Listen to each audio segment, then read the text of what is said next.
man, are they going to have some things to sift through over the next 8 days as we get ready for the college football playoffs.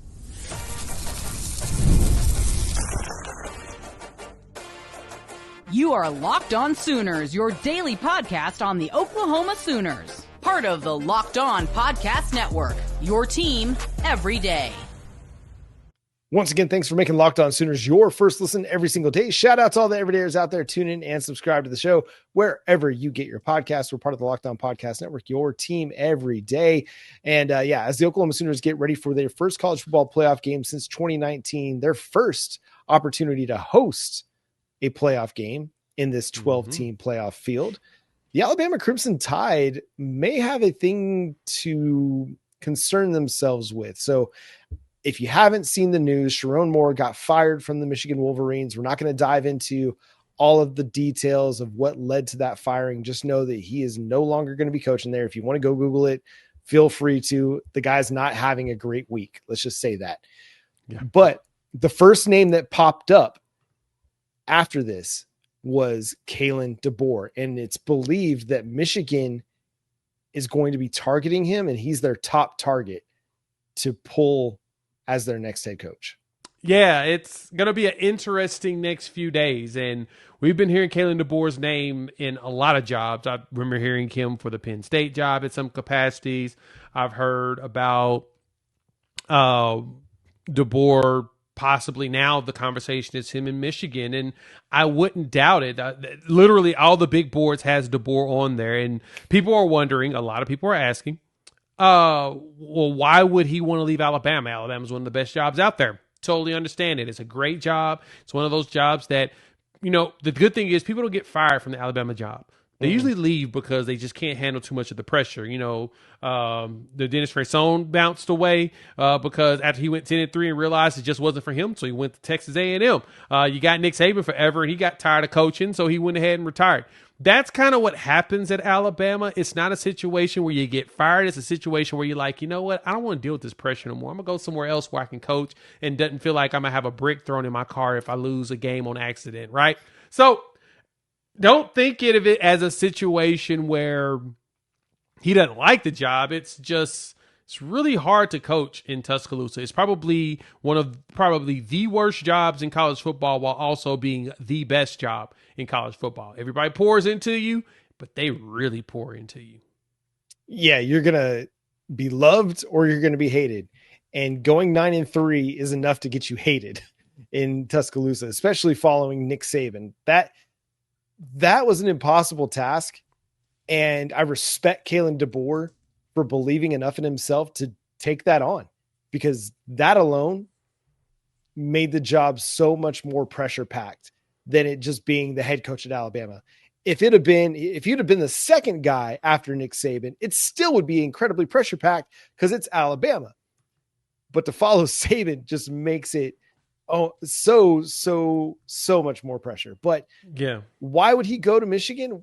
That's where he cut his teeth, up in the north, the upper Midwest, or whatever you want to call it. That's where he really got his start as a head coach, was up in that area of the world. And he's going to have a ton of ties to that part of the world and a ton of, high school recruiting relationships that he can touch on. And so it wouldn't surprise me if he decides to move on. You're swapping a blue blood for a blue blood. Michigan has a recent national title. It's a talent-filled roster. You've got Bryce Underwood, potentially, if you can retain him.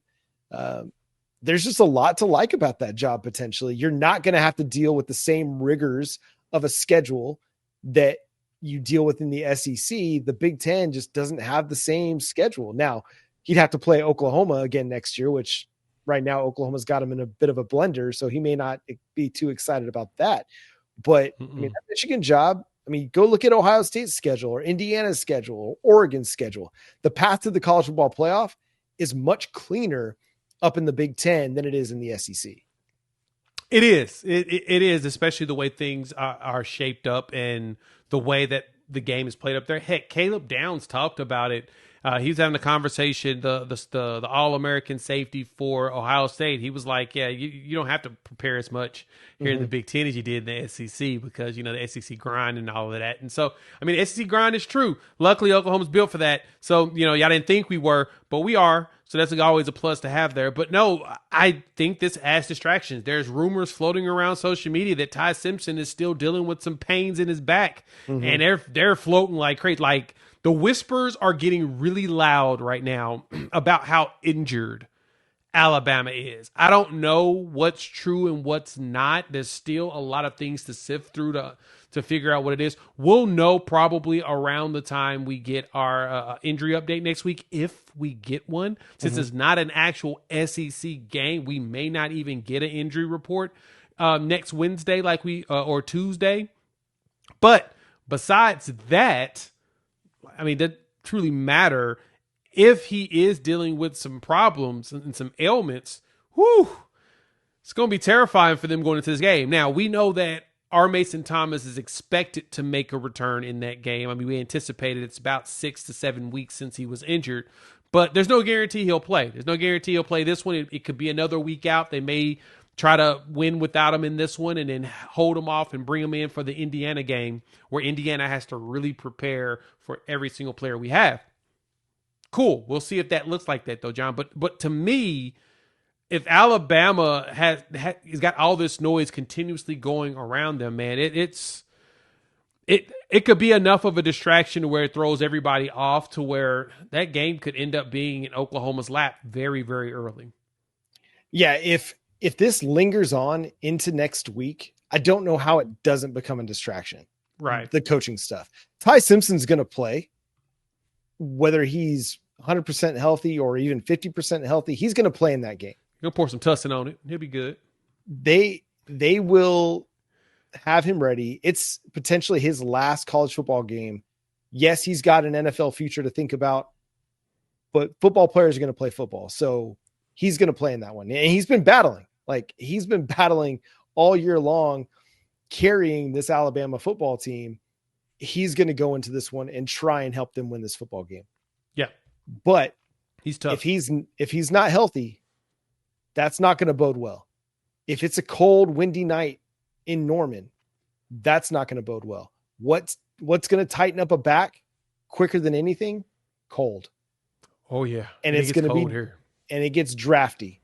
So you can put layers on, but that wind is going to cut through those layers. And so look for that to be kind of a storyline as we go into this game. And listen, everybody's banged up this time of year. It's the reality of college football. It's especially in the expanded college football playoff era. It's going to be a part of the story. Alabama fans are going to talk about it.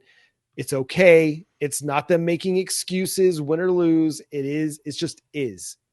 Yeah. It's up to Oklahoma to take advantage of all of this. And it's up to them to go put their best foot forward and not be distracted themselves, thinking that Alabama is distracted. It's up to them to not worry about anything other than Oklahoma playing Oklahoma football. Right.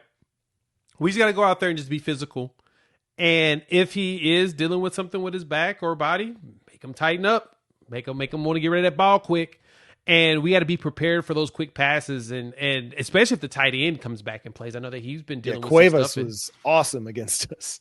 And he wasn't playing in the last couple games. So if that's the case, if he ain't back either, Jan Miller's still dealing with something. It's going to be a tough game.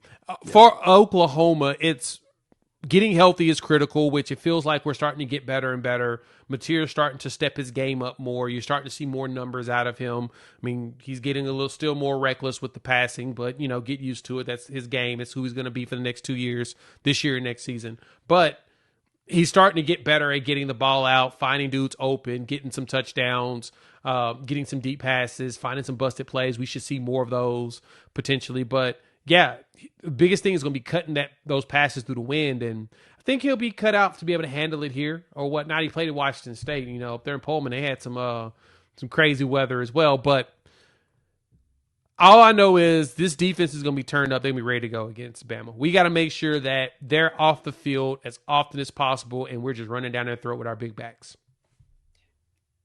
Do you remember the way Ty Simpson was throwing the ball at the end of that game, like in the third and fourth quarter? Oh, yeah. It was not great. Like there were ducks, things falling short. Yep.